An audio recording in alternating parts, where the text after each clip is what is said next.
하나님께서 천지를 창조하셨어요. 그죠? 천지를 창조하신 다음에 영역을 나누시잖아요. 하늘과 땅과 바다를 나누시잖아요.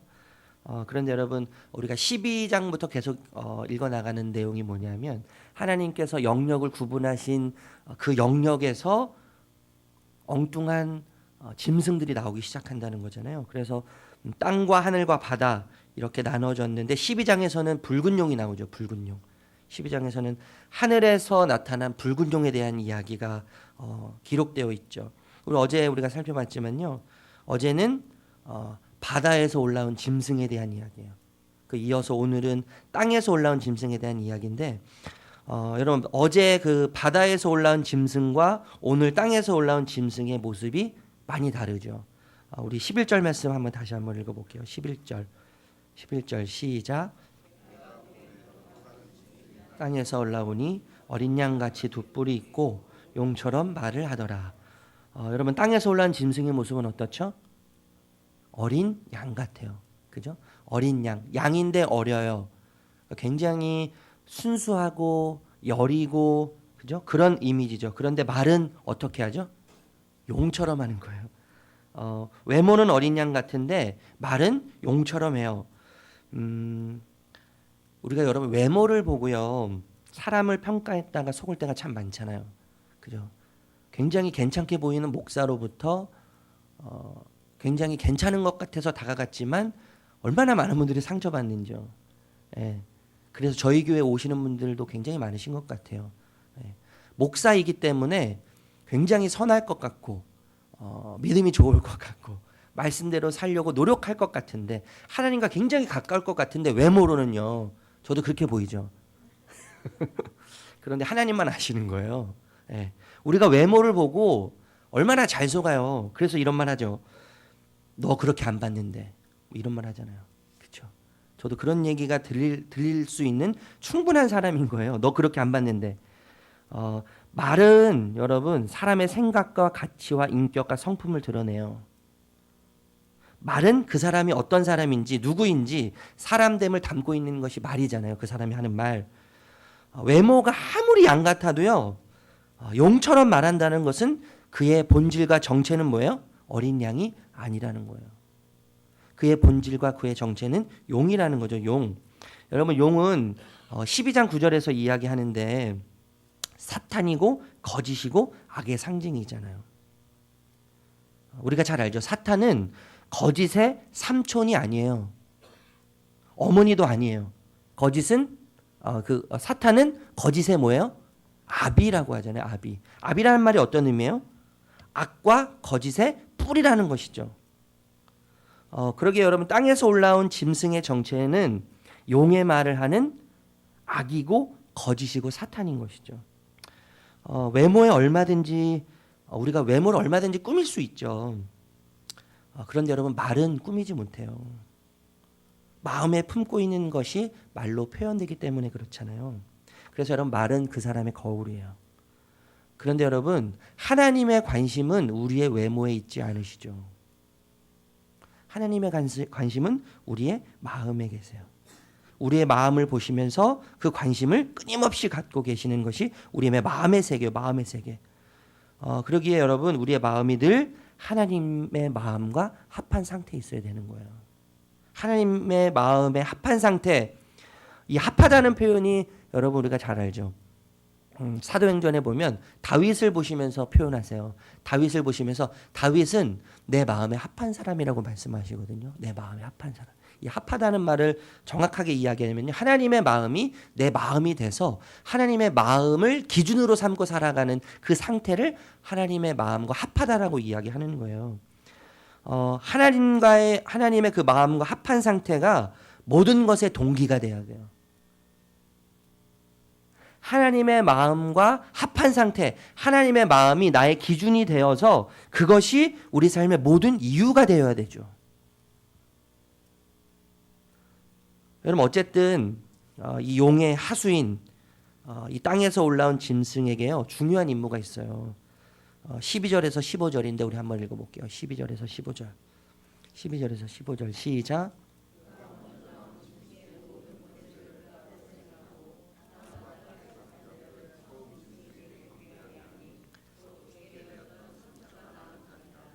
큰 이적을 행하되 심지어 사람들 앞에서 불이 하늘로부터 땅에 내려오게 하고 짐승 앞에서 받은 바 이적을 행함으로 땅에 거하는 자들을 미혹하며 땅에 거하는 자들에게 이르기를 칼에 상하였다가 살아난 짐승을 위하여 우상을 만들라 하더라. 그가 권세를 받아 그 짐승의 우상에게 생기를 주어 그 짐승의 우상으로 말하게 하고 또 짐승의 우상에게 경배하지 아니하는 자는 몇이든지 다 죽이게 하더라. 여러분, 이 용의 하수인 땅에서 올라온 이 짐승에게 주어진 중요한 임무는 뭐죠? 미혹이에요. 미혹. 사람들을 혼란스럽게 만드는 거예요. 속이는 것이죠. 그래서 진리를 떠나서 거짓 신인 짐승들에게 그 짐승들을 예배하고 숭배하게 만드는 거죠. 섬기게 만드는 것이죠. 이 땅에서 올라온 짐승에게 가장 중요한 임무가 미혹하는 것인데, 어떻게 미혹시키는지 여러분 13절 우리가 읽었잖아요. 하늘에서 불이 땅으로 내려오게 하는 것을 사람들로 하여 보게 하는 거예요. 굉장히 기가 막힌 일이죠. 깜짝 놀랄 일 아니에요? 그죠? 하늘에서 갑자기 불이 떨어지는 거예요. 도저히 인간들이 할 수 없는 기막한 아주 기묘한 일을 펼치죠. 14절 15절 보면 우상으로 생기를 넣어서 말하게 해요. 생명은 사람들의 것이 아니잖아요. 그죠? 우리 이 땅에 속한 것이 아니에요. 생명은. 그런데 여러분, 생명이 없는 것에게 생명을 집어넣음으로 말하게 하는 거예요. 이게 얼마나 놀랄 법한 일이에요. 상식적이지 않은 일이죠. 평범하지 않은 일이죠. 이것을 뭐라고 해요? 이적이라고 하는 거예요. 이적. 13절에 이야기하잖아요. 이적, 기적. 이렇게 우리의 능력 밖의 능력을 행함으로, 기적을 행함으로 미혹시키는 거예요. 우리는 기적을 동경하지 않습니까? 그죠? 저도 기적적으로 태어날 때 저에게도 피부병이 있었어요. 피부병이 있어서 한참 민감할 나이에, 초등학교 6학년, 5학년, 6학년, 중학교 때 한참 민감하고요. 한참 예민한 그때에 그 피부병이 이렇게 제 몸속에서 도니까 너무 힘든 거예요. 그죠? 이 피부병만 없으면 더 많은 인기가 나한테 있을 텐데, 제가 인기 괜찮았었거든요. 근데 이게 너무 괴로워서 고민을 하다가 하나님께 1대1로 맞붙었어요. 그래서 하나님 진짜 살아계시면 저를 치료해 주시고, 하나님 진짜 안 계시다면 내가 치료받지 않는 거니까 난 하나님 없다고 생각하고 내가 하나님을 떠나겠습니다. 그렇게 이제 작정을 했어요. 참 조그만 게, 그죠? 간이 컸어요. 그리고 나서 이제 학교를 마치면 이제 교회로 가는 거예요. 한 달 동안 작정하기로 기도했으니까요. 한 달 동안 기도하는 거예요. 하나님이 나를 창조하셨고 나를 만드셨고 나를 사랑하신다고 하시는데, 진짜 그 말이 맞다면 저를 한 달 안에 고쳐주세요. 한 달 안에 저를 고쳐주시면 제가 목사가 되겠고 하나님 위해 살겠고, 하나님 고쳐주시지 않으면 나는 하나님 없다고 생각하고 하나님을 떠나겠습니다. 어떻게 됐겠어요? 제가 목사로 지금 서 있잖아요. 진짜 기적적으로 하나님 저를 고쳐주셨어요. 네. 지금 제 피부가 참 좋아요. 우리는 기적을 동경해요. 왜 그렇죠? 나에게 없는 것이기 때문에 그렇죠. 나에게 없는 것이기 때문에 우리는 기적을 굉장히 동경해요. 그리고 우리는 늘 기적이 우리에게 있기를 바래요. 왜냐하면 기적이 필요한 상황이 너무나 많으니까. 왜 그렇죠? 인내하지 못하기 때문에 그런 거 아니에요? 참지 못하기 때문에 그러는 거예요. 여러분, 기적이 일상이 되는 순간 그 기적은 더 이상 기적이 아닌 거예요. 기적이 때로는 필요하죠. 하나님도 예수님도 기적을 베푸시고 이적을 행하시면서 수많은 사람들을 고치시고 일으키시고 세우셨어요. 회복시키셨어요. 그런데 여러분, 이적과 표적을 지나치게 좋아하는 무리에게 예수님은 이렇게 말씀하세요. 악하고 음란한 세대요. 기적과 표적을 지나치게 좋아하는 무리를 향해서 말씀하시는 거예요. 악하고 음란한 세대요. 여러분, 왜 이렇게 말씀하시는 걸까요? 여러분, 음란이란 뭐죠? 음란? 하나님 외에 다른 신을 섬기는 것이 음란이잖아요. 표적을 좋아하는 사람들은 사실 여러분, 하나님의 말씀과 약속에는 별로 관심이 없어요.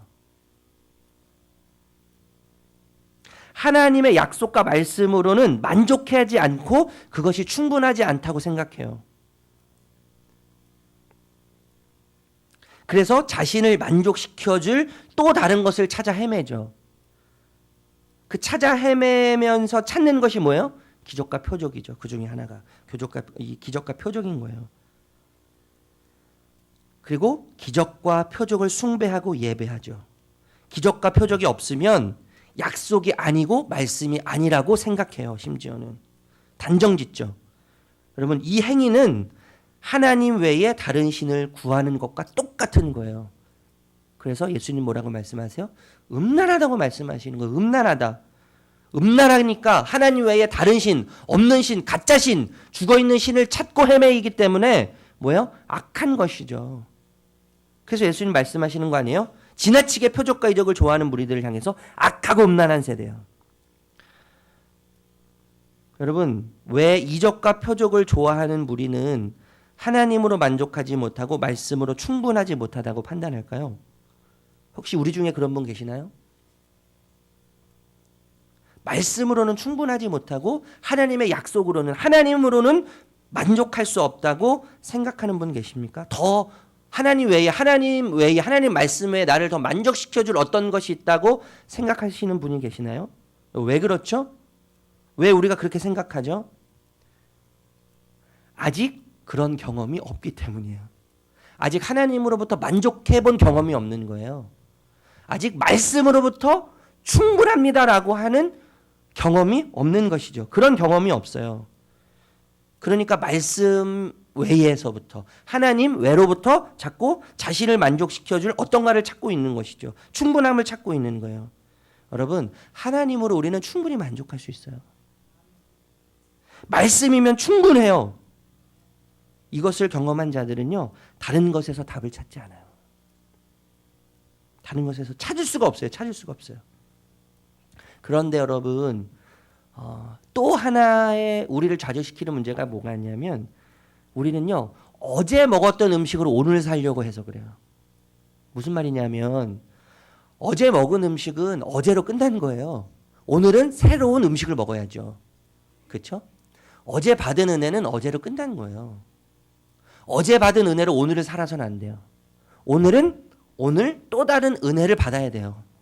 어제 경험한 하나님으로 오늘을 살아서는 안 돼요. 우리는 어제 누렸던 관계 맺었던 하나님은요, 어제로 끝나는 거예요. 오늘은 또 새로운 하나님을 만나야죠. 우리는 과거에 경험했던 그 하나님에 매여 있어. 그것이 단 줄 알아요. 그 은혜로 계속 살려고 해요. 그거를 계속 울거먹어요. 어제 받은 은혜는 어제로 끝나는 거예요. 어제 먹은 음식으로, 어제 먹은 음식의 그 영양분으로 오늘과 내일과 모레와 1년 후를 살 수 없어요. 오늘은 오늘 필요한 영양분을 우리는 섭취해야 되는 거예요. 어제 영양분 어제로 끝났어요. 오늘은 오늘 새로운 양식을 먹어야 되는 것이죠.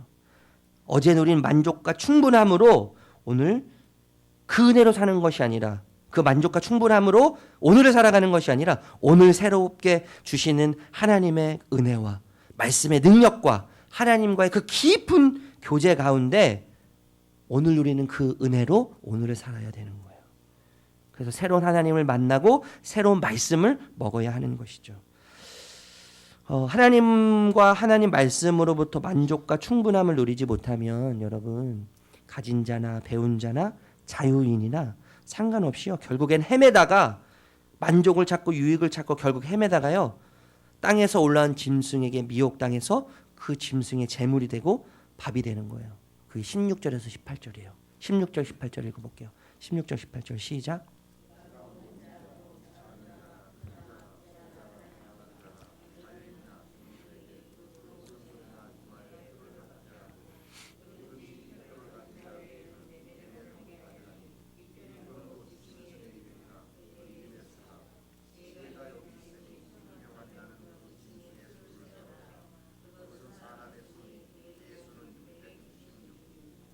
예, 결국 여러분 이 표나 뭐 매매나 또 여러분 사람의 수 66, 666 이건 다 뭐냐, 어떤 의미냐면 한마디로 말하면 그 사람이 어디에 소속되어 있는가를 말하는 거예요.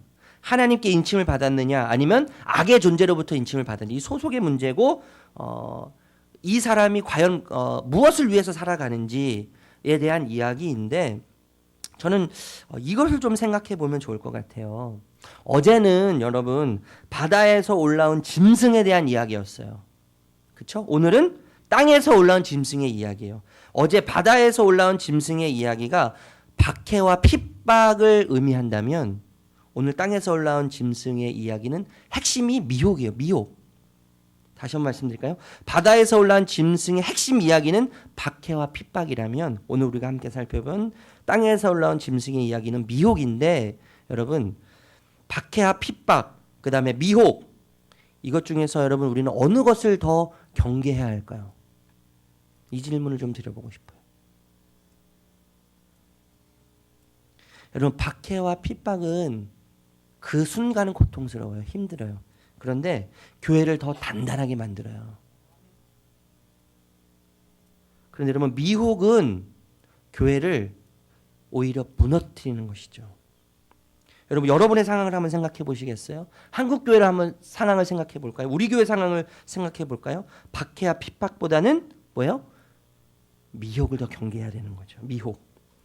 여러분 미혹 속에 빠지지 않고 헤매이지 아니하려면 하나님으로 만족한 삶을 경험해야 되는 거예요. 말씀으로 충분합니다라고 하는 고백적 삶을 우리가 살 수 있어야 되는 거죠. 우리가 하나님 안으로 더 들어가야 되는 거예요. 그 말씀 안으로 깊이 더 들어가야 되는 거예요. 그럴 때 여러분 우리는 미혹 당하지 않죠. 신천지 뭐 어제도 그런 얘기했지만 2만 5천 명의 신천지 여러분 그 신천지 가운데는요 얼마나 똑똑한 사람들이 많은데요. 얼마나 예쁘고 젊은 아이들이 많은데요. 가진 사람들이 얼마나 많은데요. 그 신천지에 빠져있는 대부분의 사람들은요 교회에 안 다녔던 사람들이 아니에요. 예수님 모르는 사람들이 아니에요. 대부분 다 예수님 아는 사람들이에요. 심지어 목사도 넘어가 있고 장로도 넘어가 있고 집사, 권사 다 넘어가 있는 거예요. 미혹에 빠져 있어요. 왜 그래요? 여러분 왜 그래요? 아직 말씀으로부터 충분함을 경험하지 못했기 때문인 거예요. 하나님으로부터 만족함을 경험하지 못했기 때문인 거예요. 그러니까 하나님 외에 말씀 외에 또 다른 어떤 것이 나를 만족시켜주고 또 다른 어떤 것이 나를 행복하게 해줄 거라고 착각하게 만드는 그 무엇에 의해서 끌려가기 때문에 미혹에 빠지는 거예요. 미혹에 빠지는 거예요. 여러분 우리를 미혹하는 것이 이 세상에 너무나 많아요. 그런데 그 어떤 것도 우리를 만족시켜 줄 수 없습니다. 여러분 하나님으로 만족하고 말씀이면 충분합니다라고 하는 이 고백 우리가 주님 안으로 더 들어가므로 이런 아름다운 고백이 우리 삶을 통해서 흘러가기를 주님의 이름으로 축복합니다. 여러분 하나님은 우리의 마음을 보세요. 우리의 마음을 보세요. 우리 마음에 관심을 갖고 계세요. 우리 마음이 하나님과 늘 합한 마음이 되어서 하나님의 마음이 우리 마음에 우리 삶의 기준이 되는 은혜가 있기를 바랍니다. 뿐만 아니라 여러분 미혹당하지 않는 삶, 하나님으로 만족하고 말씀으로 충분한 그 진리 가운데 들어감으로 이 아름다운 고백적 삶을 살 수 있는 저와 여러분들 되시기를 주님의 이름으로 축복합니다. 기도하겠습니다.